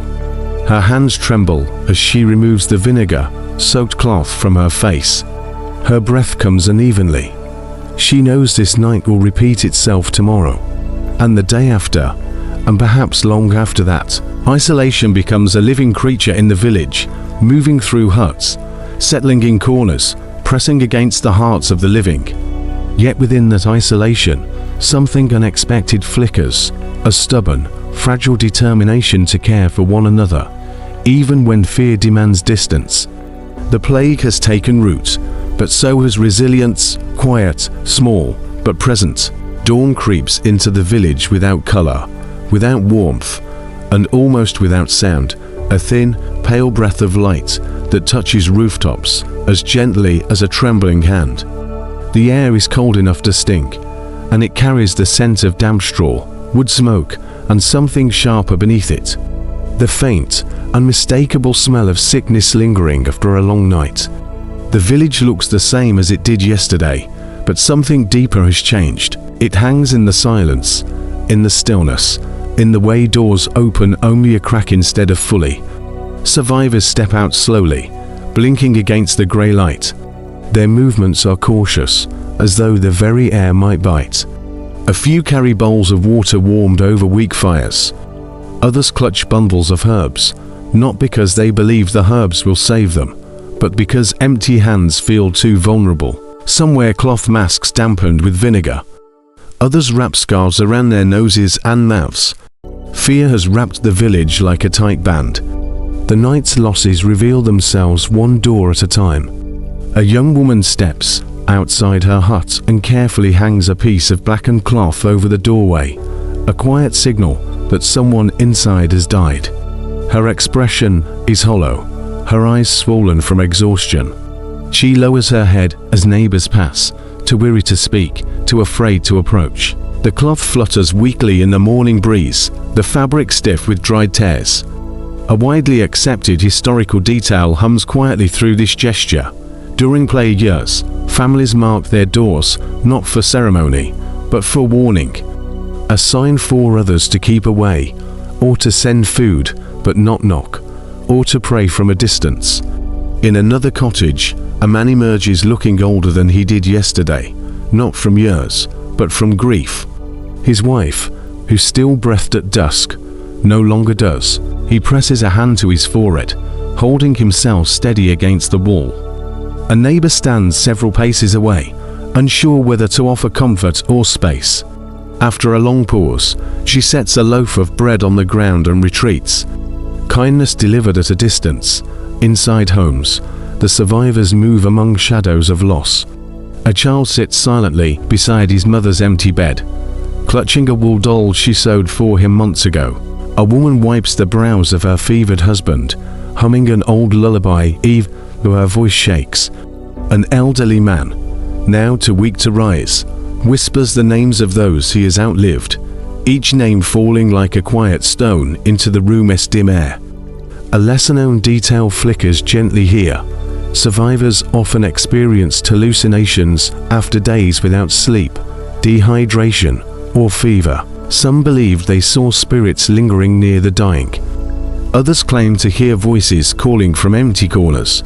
In one hut, a boy tells his aunt he heard his father speak last night, even though his father had passed at dusk. She hushes him gently, pressing her forehead to his, though her own eyes dart toward the shadows. Outside, routines begin to reform, not the old routines of healthy life, but the brittle routines of survival.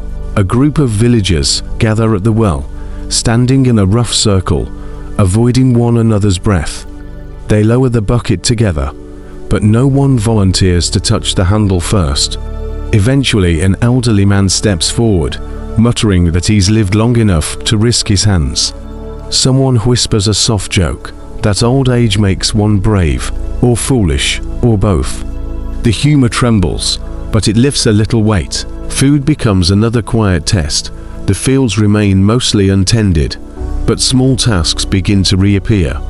A woman goes to check on the potatoes she left in a root pit.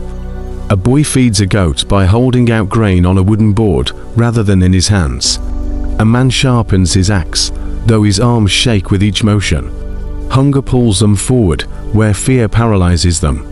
One widow kneels beside the shallow grave of her husband, her fingers tracing the freshly packed earth. Her long breath fogs in the early morning air.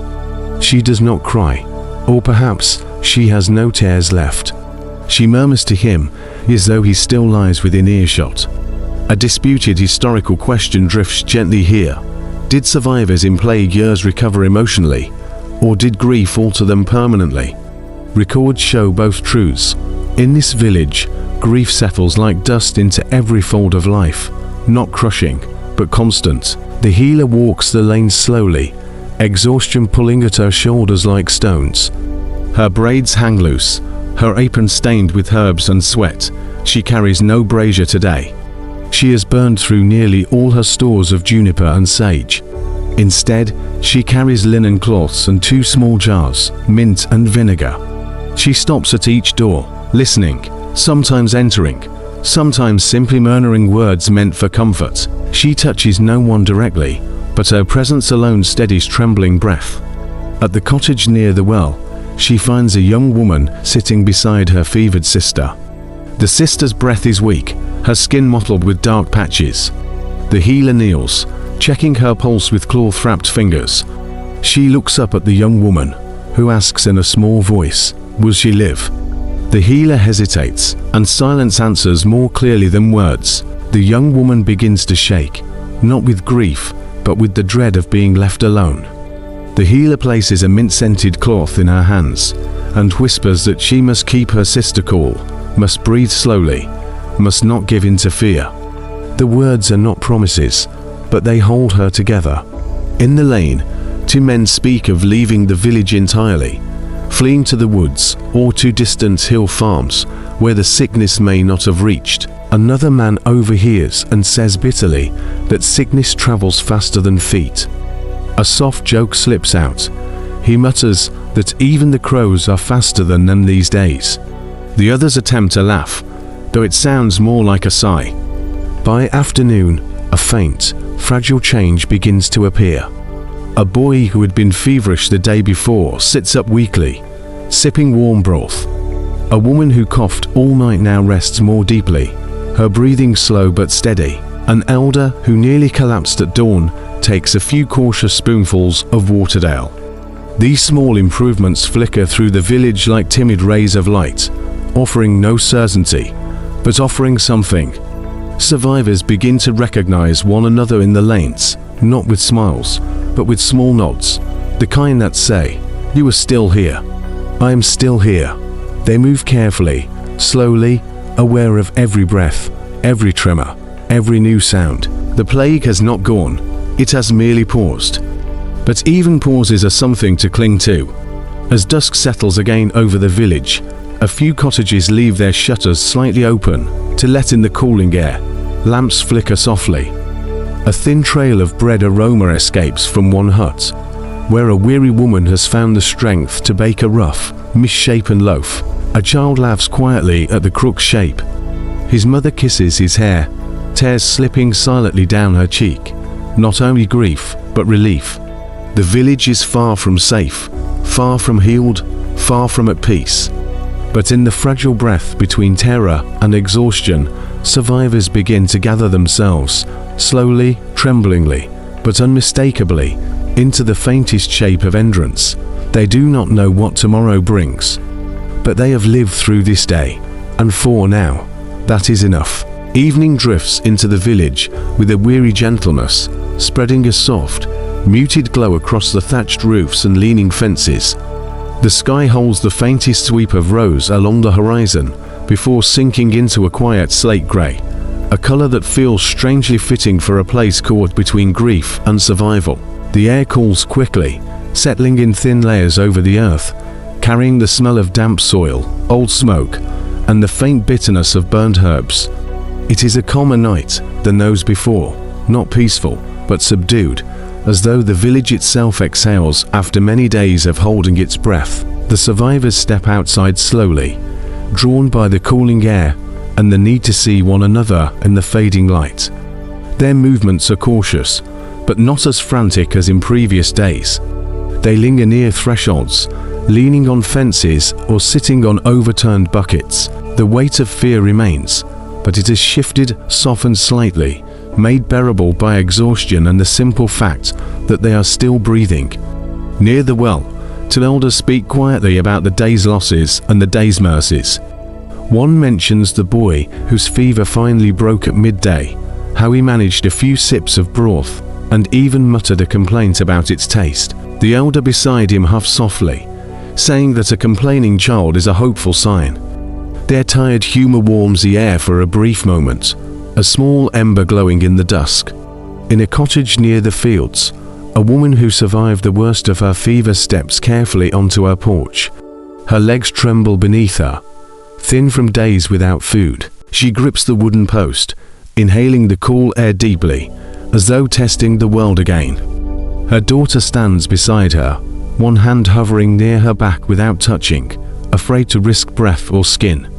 The woman smiles weakly, a small, fragile crescent, and whispers that the air smells sweeter than before. It doesn't, not really, but the daughter nods anyway. A widely accepted historical truth settles in this moment.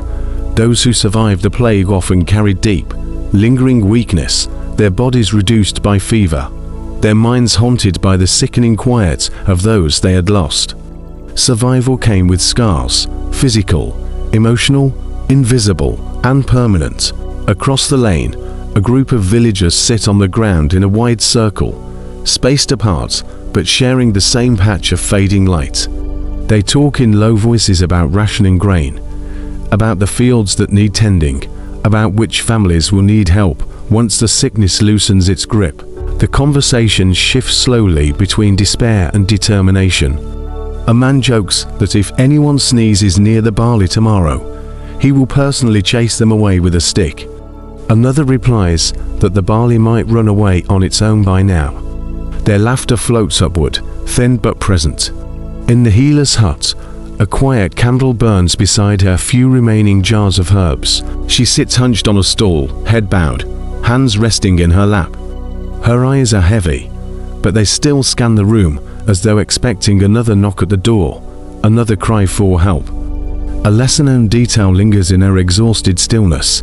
Healers often suffered long after an outbreak, not only from exposure to illness, but from the weight of choosing who could be saved and who could not. Tonight, she rubs her temples and listens to the muffled sounds of the village, coughing, soft footsteps, a child's whimper, all fading slowly into the dim hush of night. Outside, a boy who lost his father days ago sits near a fence, carving chips of wood with a small knife. The scraping sound is steady, rhythmic. When a neighbor approaches, he asks what the boy is making. The child shrugs, then murmurs that he doesn't know. He just doesn't want the silence to be louder than him. The neighbor nods with quiet understanding, then sits nearby without speaking further. A disputed historical question lingers softly over these quiet interactions. Did plague survivors return to normal life quickly? Or did they carry permanent shifts in behavior, belief, and routine? Some chronicles suggest rapid recovery, fields restored, families rebuilt. Others describe long years of fear and ritual, habits shaped by trauma. In this village, the truth unfolds slowly. Normal life does not return all at once. It returns in flickers, a shared laugh, a half-filled bucket, a loaf of bread baked for the first time in days. As night deepens, small lights glow in the cottages. Shadows move gently across windows as families settle into routines that had vanished just a few days earlier. Lighting small lamps, stirring thin stews, laying out blankets. The smell of broth drifts faintly through the air. A dog barks once, then curls up at a doorstep. The village begins, tentatively, to breathe again, but the wounds remain. In the burial ground, beneath the leaning willows, fresh mounds of earth lie in quiet rows. The moonlight catches their uneven lines, turning them silver and pale. A widow stands near one, her hands clasped, her breath shallow. She whispers to the grave not with despair, but with the steady tone of someone who knows she must live forward even if part of her heart remains in the earth. A soft breeze moves through the branches overhead, carrying the faint scent of mint from a charm someone left earlier in the day. The woman closes her eyes, letting the breeze pass over her. When it fades, she turns back toward the village. Somewhere behind her, an owl calls, a long, low sound that echoes through the stillness. The survivors return to their homes, closing doors with gentle hands. Lamps glow softly behind thin shutters. The village settles into a night that is not peaceful, but calmer than those before. The plague has not finished its work, but neither have the living. And in the quiet between those two truths, something like entrance begins to form. Night gathers slowly over the village, settling in soft, heavy layers like dust drifting through still air. The last traces of daylight fade from the fields, leaving only the muted glow of distant clouds and the faint shimmer of stars peeking through.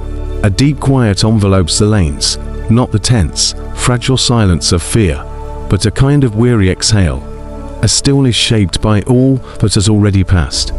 The wind moves softly now, brushing against the thatched roofs with gentler hands than before, carrying the scents of damp earth, ash, and the faintest trace of mint from charms left hanging in doorways. The village is smaller than it once was. Shadows fall where voices used to live.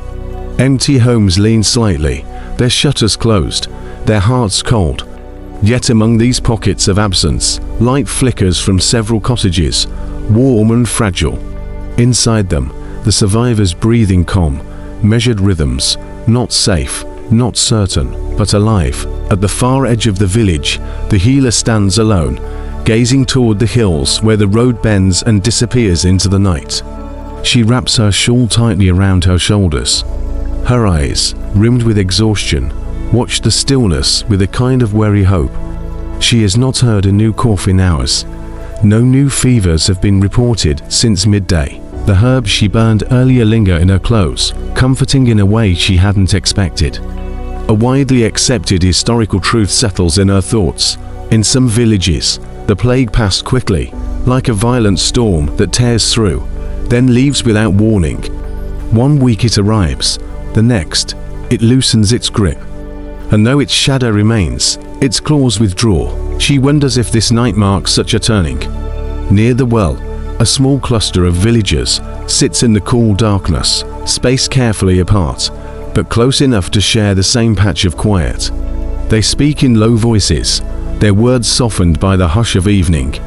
One man says he heard birds singing at dawn, birds that had been absent 4 days. Another mentions that the goats were calmer today, not pacing, not bleating without reason. A third, a woman with tired eyes, murmurs that fewer candles were lit in the church last night, not because faith has waned, but because there were fewer desperate petitions. They fall silent for a moment, letting these small facts settle.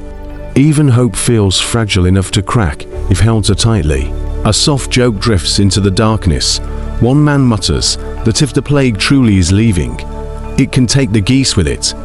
Another replies that the geese survived everything else and will surely survive the end of the world itself. Their laughter is quiet, worn thin by days of dread, but real. In one cottage, a child sleeps soundly for the first time in many nights, wrapped in blankets that smell faintly of rosemary. His grandmother watches over him, her hands folded in her lap. She hums a slow melody, No words, just drifting notes. Each breath he takes is a small victory. She cannot bring herself to speak aloud. In another home, a man stirs a pot of thin stew. The aroma, weak but warm, fills the room. His wife, recovering but still pale, sits nearby with a blanket over her shoulders. He tastes the stew, winces at its bitterness, and says softly that even the stew seems exhausted. She smiles faintly, the first smile since her fever broke. Across the village, a boy sits outside on the doorstep, looking up at the night sky. He traces the stars with a stick in the dirt, whispering quiet stories to himself, tales of spirits in the hills, of winds that speak, of sicknesses that drift away when no longer welcomed. His mother watches from the doorway, her expression softening with each word he murmurs. Children, she thinks, know how to survive in ways adults forget. A lesser-known detail flickers through these scenes. Survivors often form tight-knit bonds after plague waves, relying on one another not only for food and labor, but for emotional anchors. Shared grief, shared fear, shared endurance, all weaving them into something sturdier. The burial ground beneath the willows holds fresh mounds of earth, but tonight, the breeze passing through the branches sounds almost gentle. A woman kneels there, placing a small bundle of lavender on a grave. She speaks softly, telling the earth that she will return tomorrow, and the day after, and that life must continue because she promised it would. She rises slowly, pressing her hand to the mound one last time before turning back toward the lamplight of the village. A disputed historical question lingers over her silhouette. How did communities rebuild after plague? Was it swift or slow? Driven by necessity or weighed down by trauma? Records show both. But in this quiet village, the answer reveals itself gently. Rebuilding begins not with fields or tools, but with breath, the simple act of continuing to live, one steady inhale at a time. As night deepens, the villagers close their shutters, but not in fear, in tired acceptance. Lamps glow behind woven walls, crickets humming cautious chorus. The healer extinguishes her brazier, whispers a prayer for those lost, and then, with a heaviness softened by relief, allows herself to rest.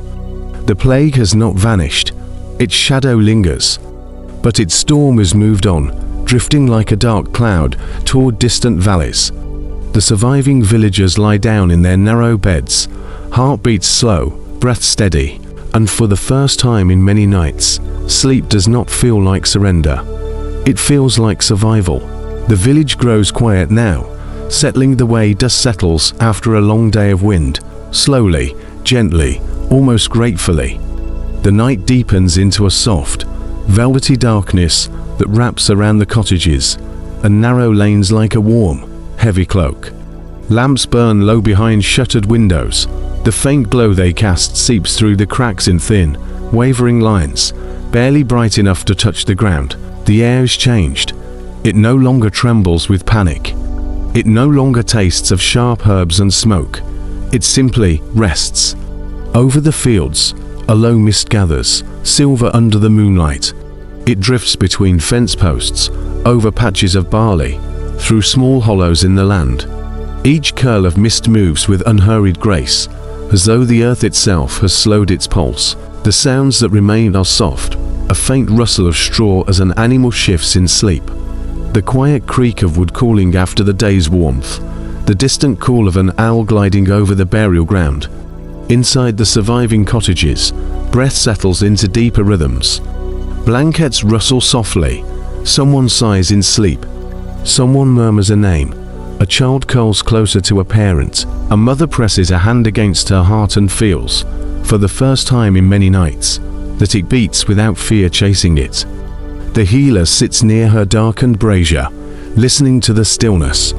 She's tired to the bone, tired in the soul, but she feels the night soften around her like a gentle hand placed on her shoulder. She closes her eyes, breath flows out of her slowly, drifting into the quiet like smoke dissolving into open air. Above the village, the sky expands into a calm, star-filled canopy. No threat in it now, no omen, just the slow turning of the world. Let yourself breathe with it, slowly, evenly, soft as mist over sleeping fields. The danger has passed, the night is safe, and you may rest now, just as they do.